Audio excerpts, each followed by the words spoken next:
Welcome back to PedalBox. This episode we're going to do a bit of an after-action report, a catch-up on the Berkshire Motor Show we were at last week where we did a live stream broadcast. We're going to have some clips from that interspersed and an exciting update and development from the show. Plus, why we didn't do an episode last week, now that I finally got back from my holiday, what are we actually going to be doing going forward, and why is this room still an absolute disaster?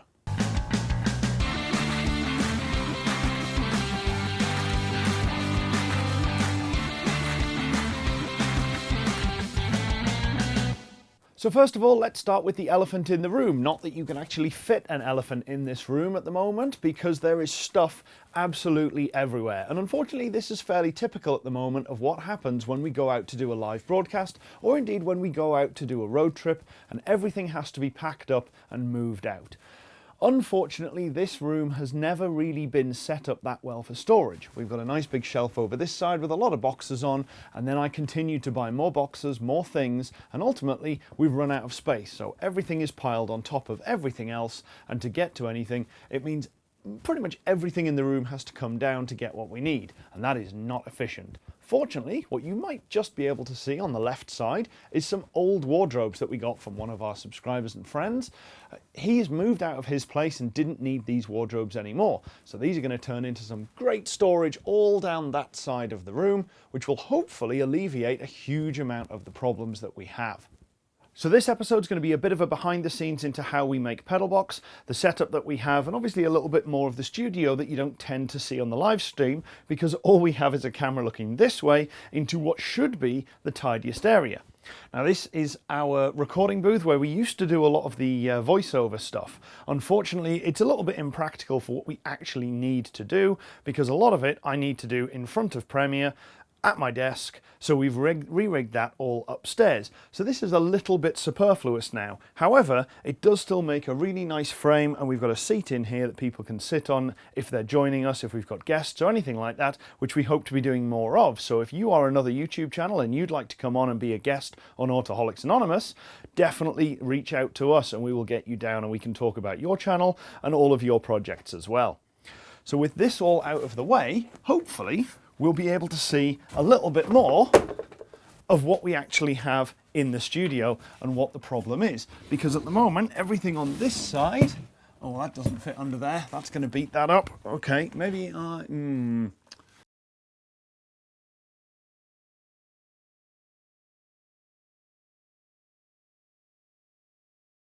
So this is the voiceover recording booth, and you might think, well, it's worth taking out if you're not using it anymore, but actually all of the baffling and this foam does a lot to reduce the echo and bounciness in here. We've got a lot of hard walls all the way around, not a lot of soft furnishing, so that does a great deal to try and reduce the echo in here. Not that you would sometimes believe it on the stream.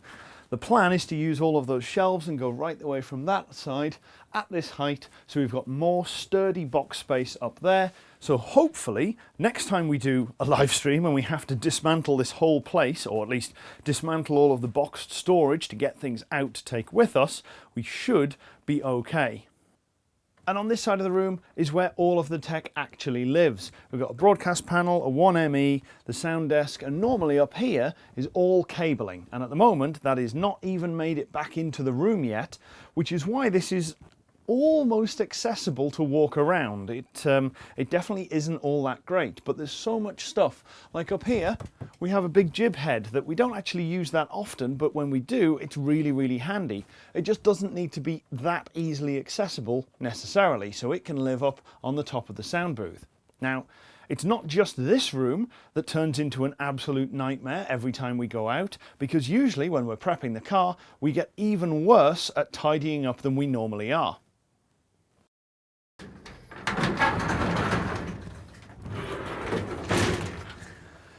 This is what it looks like when we try to panic build or fix anything and just go, throw it back in the garage, it'll be fine. It is never fine. So before we can do anything at all of this has to be put back together. And unfortunately, this was largely the case before the show as well, because we were just taking things in and out, trying to get stuff done on the car. So that's largely why the episode last week didn't happen, but not exclusively, and I'll come on to that a little bit later when I'm sat down at my PC. But that does mean that basically the first task that we have to do before anything else is tidy up everything in here. You can see I still haven't managed to get round to working on the aero from the GTO, which has apparently become entwined in a Halford's toolkit. Will you get off? This is still all kinds of torn up from where that bracket absolutely failed, and the original bracket that I need to completely replace with new metal is also still not replaced. So there is a wealth of jobs that we need to do, and this is the big long list for things we need to do on the main project before we can get it into the IVA. Well, mostly, so I'll show you them now. So this is the full list of the things we need to do to the car, and it's not actually all that long. The poly bushing we probably don't need to do, although we do need to repair the engine mount slightly to lift it up, but we're probably not going to poly bush that. And the front lower arms, we think we might be able to get away with what's in there. They're not completely perished, but they're not perfect, so it could go either way. But the arbs, front and rear, definitely don't need doing. Speaking of the rear, we're going to have to build that from scratch because the one that we have is useless for what we need. But that's definitely not something we need for the IVA either. The O2 sensors, the warning labels, the wiper motor and washers being connected, that all obviously needs to be done. Fuel tank vent is done at this point. Seatbelts need to go in, and obviously the head unit is kind of a pointless thing to do. The ECU is the big one, and we do have that. I think it's actually in the house at the moment. The A-pillars, and basically the rest of the interior, the dash parts, are what we actually need to spend a lot of time on, just to make sure that there's no sharp edges within the prescribed area for arms flailing around in an accident that might cause damage. But we are extremely close to getting that done. As you can see here, this is all bits and pieces that we've managed to sort out. The filter bracket is pretty much finished. We just need to print a new one off where we broke it, and we need to order the O2 sensors once we can pin down a time to get the ECU plugged in with somebody here to actually look at it who knows what's going to go wrong when we plug it in. So that is looking pretty good all told. There's actually not that much work to do, it's just a little bit boring to watch. So apologies, this, or a lot of this, is coming up in the near future. The show in Prospect Park was fantastic. We had the live stream up between bursts of rain and had our stand set up next to Neil and Carl from Old School Cool on TikTok and YouTube. We had our badly titled kit car as always, and the White Whale, Chris's dad's Ford Thunderbird. We actually featured this some time ago midway through an episode when we were working on Chris's SD1. The guys next to us had 3 of their fleet with them at the show too, Carl's RX-8 Daily and their most recent purchase, a £160 Vauxhall Omega V6 Estate, which is getting a bit of an apocalypse makeover on their channel at the moment. It's still amazing that you can, if you're lucky, find a car for £160 with 11 months MOT in 2025. Next to that was Neil's pride and joy, his Honda Prelude, which he's had for 20 years and unfortunately had the garage roof fall on it a couple of years ago where it was in storage during one of the big storms. You might actually recognise this car from any of the number of shows it's been to over the years, or from a recent appearance in a Sam Smith Calvin Harris music video last year. Unfortunately, just as we were getting into the history of the car with Neil, the rain came down much heavier and we had to curtail the chat and move all the electronics into the production gazebo. People will tolerate a lot more rain than cameras will. The stand was busy the whole day though, and fortunately we had loads of friends come down to support us and help field questions, as well as run all of the tech. So thanks to everybody who helped out with the stand, we definitely couldn't have done it without you. So how was the car received at the show, other than on a trailer because it still doesn't drive yet? Well, it went down really well. The most common comment we had was that it was giving off very much Batmobile vibes, which I will absolutely take. It's probably a lot down to the colour just being black. And speaking of, we definitely didn't make this thing look as good as we did when we went 2 years ago. We spent so much time getting the bodywork as good as we possibly could, and in some places it is still a little bit better now than it was then, but generally we just touched up. We didn't put primer on every single bit of metal that was visible. We just threw paint on it, a little bit of lacquer in a couple of spots to try and make it look reasonably good, because every hour we spend making this thing look good is an hour we're stealing from ourselves getting it ready for the IVA, and we're pretty much done with trying to make this thing look perfect before then.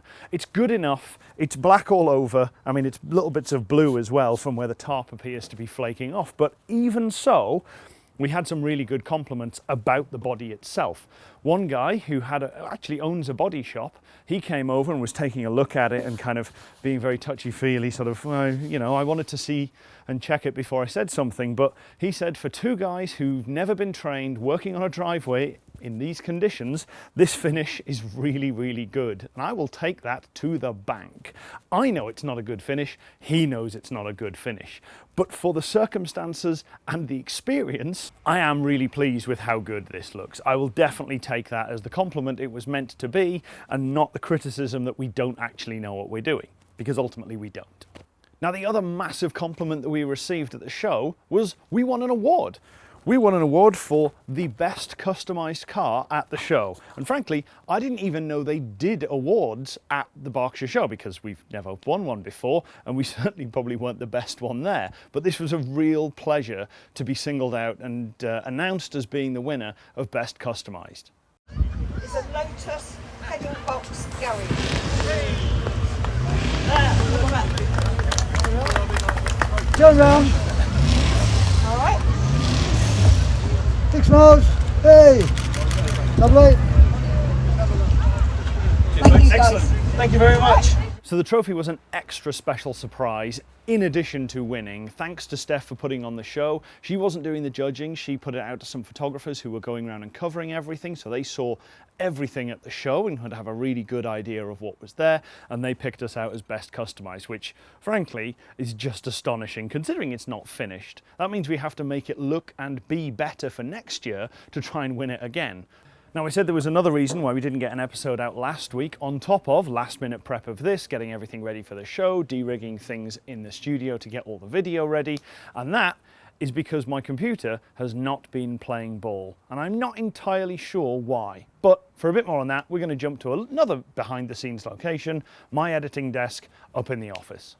So the actual biggest block we've had to get the video out last week, and possibly might even delay this week's video, you'll know if this comes out on Friday as planned or Thursday for patrons, is my PC has been completely unstable when doing anything heavily video. So as soon as I try to pre-render any of the cuts in the edit or render out the video or even just play a game or something like that, it will just suddenly turn off. And it can happen after 2 minutes, 20 minutes, or an hour. There is absolutely nothing to do. Now, you can save as you go along the way, and that will obviously help a lot of the lost productivity when it comes to the editing side. That's really not the problem.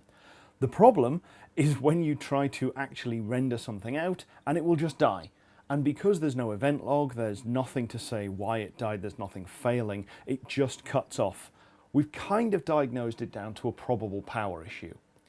Now, it could be a number of different things, but fortunately, I've managed to borrow a big enough power supply to run this machine. So I'm going to swap that in, see what it does, and hopefully, if that is the actual fix, get another power supply that I can replace mine with, and we will all be good.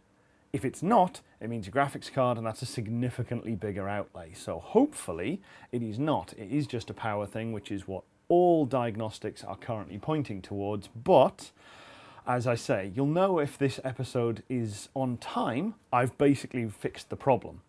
So thanks very much for watching another slightly more unorthodox episode of PedalBox. Hopefully you've enjoyed the slightly more vloggy style of the last two. We'll be getting back on the cars next week, all being well, once we've got all of this construction work done, everything out of the way, and a lot more space in the garage to actually start doing things rather than just tidying stuff up. There is a little bit of shop infrastructure stuff I want to do in there. Obviously, we've got that little compressor by the front door, which we've not really used in a while because one of the valves is broken. And I keep looking at buying a bigger one and putting it in the little shed next door and just running a line through. It'll be quieter, easier to film around and work with, and just a generally better experience. But I'm also thinking about moving the welding table down because, as you saw in the video there, it's piled underneath a huge amount of stuff that actually never really moves. So we end up doing all of our welding in the bench vise on top of the wooden bench closest to the garage door. And that seems stupid when we have a whole fab table on the other side of the room, which primarily at the moment is holding the Golf's gearbox. So I'm thinking maybe move that onto the other side, get it to the same height, and essentially cut that in half. So we'll lose a bunch of storage at the bottom, but we can move that onto the other side, move the toolboxes around. So in future, I might do a little bit of CAD just to try and change the layout and get your opinions and input on that, because that again will probably be a winter problem to try and deal with when we're indoors and we can't work on the cars outside because it's raining, because of course it will be. So thanks once again for watching. Don't forget you can join us on the Discord server where we keep you up to date, a little bit more real time with what's going on, although we're actually pretty well edited up to date with what we've been doing. You can also join us on patreon.com/PedalBox Show.